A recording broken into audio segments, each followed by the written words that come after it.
உங்களுக்கு நிம்மதி உண்டாகுவதாக, தேவனுடைய இரக்கங்கள் அதிகமாவதாக. தேவன் என்ன சொல்றாங்கன்னா, சங்கீதம் 23:6, என் ஜீவனுள்ள நாளெல்லாம் நன்மையும் கிருபையும் என்னை தொடரும். தேவன் அப்படிதான் சொல்றாங்க. உங்க வாழ்க்கை ஃபுல்லாவே நன்மை உங்க பின்னாடியே வரும், கிருபைகள் இரக்கங்கள் உங்க பின்னாடியே வரும் அப்படின்றாங்க. நீங்க அதை தேடி போக வேண்டிய அவசியம் இல்லை. நீங்க இயேசுவை பின்தொடர்ந்து போனால் போதும். நமக்கு என்னன்னா, நம்ம ஹீரோ யாரு? இயேசு தான். அவரை தான் நம்ம ஃபாலோ பண்ணி போயிட்டே இருக்கணும். இப்போ யாரோ ஒரு சாரி, நல்ல சாரி கேட்டுறாங்கன்னா இது வாங்கணும் அப்படின்னு சொல்லிட்டு வாங்குவோம்ல, அவங்களையே நம்ம இதை பார்த்துட்டு வாங்குவோம். நம்ம யாரை பார்க்கணும்னா இயேசுவை தான் பார்க்கணும். அவர் என்ன பண்ணாரு, அவர் பூமியில் வரும்போது என்ன பண்ணாரு அப்படின்னு அதை பார்த்து தான் நம்ம செய்ய கற்றுக்கணும். யாராவது ஏதாவது ஊருக்கு போயிட்டு வந்தால் நம்ம என்ன பண்ணுவோம்? நம்ம போகலாம், நம்மளும் அந்த இடத்துக்கு போயிடலாம் அப்படின்னு நம்ம நினைப்போம் இல்லை. ஆனால் நம்ம யாரை பின்பற்றணும்? நம்ம ஹீரோ இயேசு தான். எதுவாக இருந்தாலும் ஹீரோ இயேசு தான். அவரை தான் பின்தொடர்ந்து போகணும். அப்படி பின்தொடர்ந்து நீங்கள் போகும்போது உங்களை தொடர்ந்து நன்மை வரும். நீங்கள் பின்னாடி பார்த்தீங்கன்னா நன்மை வந்துட்டே இருக்கும், கிருபைகள் வந்துட்டே இருக்கும், இரக்கங்கள் உங்கள் மேலே நிறைய இரக்கங்கள் தேவன் பொழிஞ்சிடுவார். சரிங்களாங்க? முதலாவது நம்ம தேவனுடைய ராஜ்யத்தையும் நீதியையும் தேடணும். இதெல்லாம் கூட கொடுக்கப்படும். இந்த நன்மை கிருபைகள் இதெல்லாம் கூட கொடுக்கப்படும். அப்படிதான் இந்த வசனங்கள் சொல்லுது. நம்ம இப்போ உங்க பின்னாடியே கிருபை வருதுல்ல, நன்மைகள் வருதுல்ல, அப்பனா என்ன அர்த்தம்? உங்க பின்னாடியே உங்களுக்கு தேவையான வேலை வருது, வேலை வாய்ப்பு உங்க பின்னாடியே வரும். நீங்க தேட வேண்டாம்.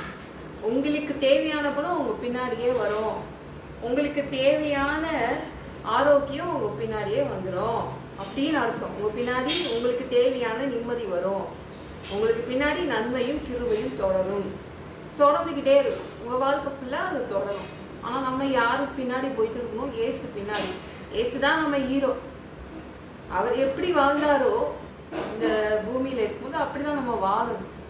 இப்படிதான் வாழணும், அப்படிதான் வாழணும்னு மத்தேயு, மார்க்கு, லூக்கா, யோவான்ல அவர் வாழ்ந்து காமிச்சிட்டு போயிருக்காரு. அப்படிதான் நம்ம வாழணும். இல்லை இவங்க இப்படிதான் வாழ்றாங்க, இப்படிலாம் பேசுறாங்க, நான் இப்படி நானும் அவங்கள மாதிரியே ஃபாலோ பண்ணி நான் பண்ண போறேன்னு போகாதீங்க. பைபிள் வசனங்கள் நீங்க தொடர்ந்து அதை தான் பற்றி கொள்ளணும், அதை தான் ஃபாலோ பண்ணணும். சரிங்களா? என்னங்க என் பிரச்சனை தொடர்ந்து ஓடிக்கிட்டே இருக்குதுங்க, ஓடிக்கிட்டே இருக்கு. எப்பதான் இதுக்கு ஒரு முடிவு இருக்கு? இந்த வியாதி நிற்கவே நிற்காதா? அது பாட்டு போயிட்டே இருக்குதுங்க. என்ன எத்தனையோ ட்ரீட்மெண்ட் கொடுத்தாச்சு, இந்த வியாதி நின்ன மாதிரி இல்லை அப்படின்றீங்கள. அதுக்கெல்லாம் ஒரு முடிவு வருது. நீங்க பயப்படாதீங்க. நீங்க தேவன் பின்னாடி போக ஆரம்பிச்சிட்டீங்கனாலே போதும், இதெல்லாம் நின்றுடும். கிருபையும் நன்மையும் அப்படியே உங்களை பின் தொடர ஆரம்பிச்சிடும். சரிங்களா? நிறைய ஜெபிக்கணும், நல்லா துதிக்கணும், பாட்டு பண்ணணும். ஏசு பின்னாடி போகிறது அதுதானே. நம்ம இயேசுவை பார்க்க முடியாது. ரைட்டா? இந்த மனித கண்களால் பார்க்க முடியல, தானே பிரச்சனை. ஆனால் தான் இயேசுவை விட்டு நிறைய பேர் விலகி போகிறதுக்கு காரணமே அதான். மனித கண்களால் இயேசு நம்மளால பார்க்க முடியாது. அதனால பைபிள் எடுத்துக்கோங்க. அவரை பின்பற்றணும்னா பைபிளை எடுத்து படிங்க, துதிங்க, பாட்டு பாடுங்க. சரிங்களா? நாங்கள் எத்தனையோ ஊழியக்காரங்கிட்ட போய் ஜெபம் பண்ணிட்டேங்க. நானும் எவ்வளவோ எப்படியாவது இந்த இடத்துக்கு போனால், இந்த மீட்டிங் போனால் நல்லாயிடும், அந்த மீட்டிங்கில் போனால் நல்லாயிடும்னு போகிறேன். ஆனால் அந்த பிரச்சனைகள் தொடர்ந்து ஓடிட்டுருக்கு, வருஷ கணக்காக ஓடிட்டுருக்குன்றீங்கள. நீங்கள் இயேசு பின்னாடி போங்க, பாதியில் நின்றுடாதீங்க. அப்போனா என்ன ஆகும்?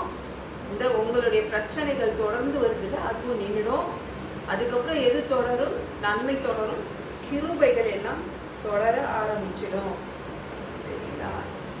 எதுவுமே உங்களுக்கு அப்படியே இந்த மோசமான வேதனைகள் உங்கள் பின்னாடி வராது, நெருங்காது. நம்மளுக்கு இயேசு தான் ஹீரோ, அவரை மட்டும் தான் வாங்கணும். ஐயோ அவங்க போட்ட ட்ரெஸ்ஸு நல்லா இருக்குது, அந்த போட்ட கம்மல் நல்லா இருக்குது, இயரிங் நல்லா இருக்குது, நம்ம வாங்கிக்கலாம். அது வேற விஷயம் இல்லை. அப்படிதான் நம்ம ஃபாலோ பண்ணுறோம், ஒருத்தரை ஃபாலோ பண்ணுறோம். ஆனால் உண்மையிலே யாரை பின்பற்றணும், யாரை ஃபாலோ பண்ணணும்னா இயேசுவை தான். அப்போது அவர் இயேசுவை நம்ம பின்பற்றுவோம், அப்போ நம்ம பின்னாடி எது வரும்னா நன்மையும் கிருபையும் வந்துடும். அப்போ சந்தோஷம் வந்துடும். நம்ம வாழ்நாள் ஃபுல்லாகவே சந்தோஷம் வந்துடும். எந்த இடத்துலையும் நிலைத்து நிற்பீங்க. எந்த இடத்துலையும், இது எந்த இடமா இருந்தால் நீங்கள் எங்கே இருக்கிறீங்களோ அங்கெல்லாம் நிலைத்து நிற்பீங்க. அப்படியே அந்த கிருபைகள் அப்படியே அந்த உறுதித்தன்மையை கொண்டு வந்துடும். அதனால என்ன பண்ணானா, குழந்தை இல்லை குழந்தை இல்லை குழந்தை இல்லைன்னு அந்த பிரச்சனையே தான் பார்த்துட்டு இருந்தா. அதுக்கு பின்னாடியே போக ஆரம்பிச்சிட்டா. அப்போ அவளுக்கு நினைச்சா, அதை நினைச்சாலே அழுக வந்துச்சு. பப்ளிக் பிளேஸ்லாம் நின்று அழுதாங்க.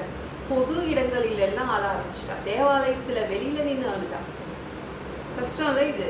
அப்படிதான் பிரச்சனையை பின்தொடர்ந்து நீங்க போனீங்கன்னா, உங்க வியாதியை பின்தொடர்ந்து போனீங்கன்னா அப்படிதான் எல்லா இடத்துலயும் அழுகையா தான் வரும். ஒரு நாள் தேவாலயத்துக்குள்ள போயிட்டா.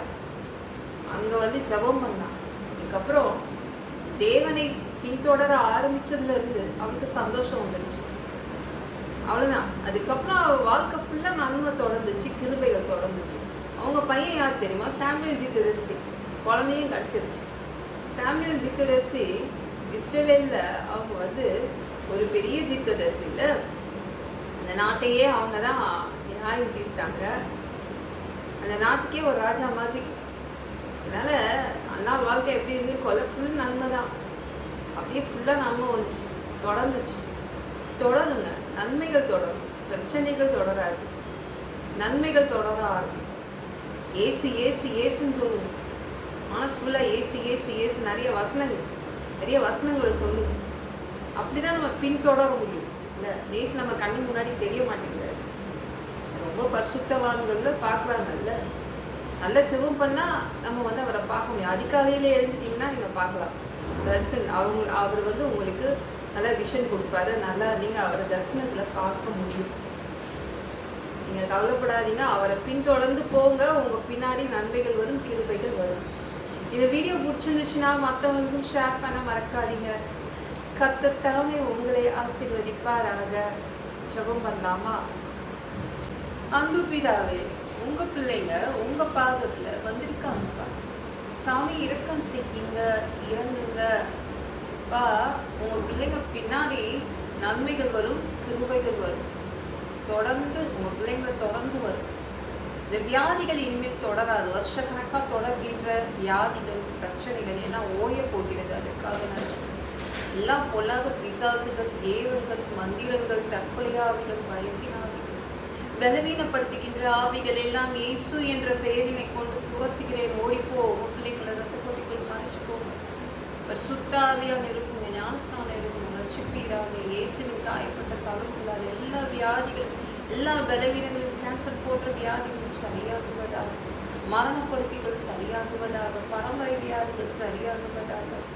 ஒரு மனிதனா பிறந்த ஜீவ புஸ்தகத்துல பேர் இருக்கணும். அப்படி இல்லைன்னா அந்த மனுஷனை பிடிச்சி நரகத்தை தள்ளிடுவீங்க. தீ எரிக்கிற இடத்துல எப்படி போய் வாழ்றது? வா, பரலோகத்துக்கு வர்றதுக்கு ஆசைப்படுறோம். அடிச்சு உதச்சி திருத்தி எங்களை பரலோகத்துக்கு அனுப்பிடுங்க. கழுவப்படாத பாவங்கள் எங்ககிட்ட இருந்துச்சுன்னா உங்கள் திரு ரத்தம் கொண்டு கழுவி எங்களை பரலோகத்துக்கே அனுப்பிடுங்கப்பா. அப்பா நன்றி ராஜா. எந்த ஒரு இமை பொழுது நீங்கள் வருவீங்க, நீங்கள் இயேசு வங்கி காத்துட்ருக்கோம். பரிசுத்தமாக வாழ்ந்து காத்துட்ருக்கோம். அந்த ஒரு இமை பொழுதுல உங்களுக்கு ஒப்பான உடம்பு எங்களுக்கு கொடுக்கப்படும். அதை பெற்றுக்கொண்டு மத்தியமானத்தில் உங்களை சந்திக்க வரும். அந்த தருணத்தை நாங்கள் இழந்துடக்கூடாதுப்பா. ஒரு மனிதனா வாழ்ந்தா பரிசுத்தமா வாழ்வது கூடாத விஷயம். அதுக்கும் உதவி கேட்டு வந்து நிற்கிறோம். 7 வருடம் அந்த கிறிஸ்து ஆட்சியில விட்டுட்டு போயிடாதீங்க. பிசாசு நடத்தும் ஆட்சியில விட்டுட்டு போயிடாதீங்க. 1000 வருடம் இந்த பூமிக்கு ஓனராக, சொந்தக்காரராக இந்த பூமியில தன்னுடைய ஆட்சி செய்வீங்க. அந்த காலத்துக்கு நாங்க வரணும்னு ஆசைப்படுறோம். எல்லாவற்றையும் ஒப்புக்கொடுக்கிற இயேசு மூலம் ஜெபத்தில் இருக்கிறார்கள். நாளைக்கு பார்க்கலாம்.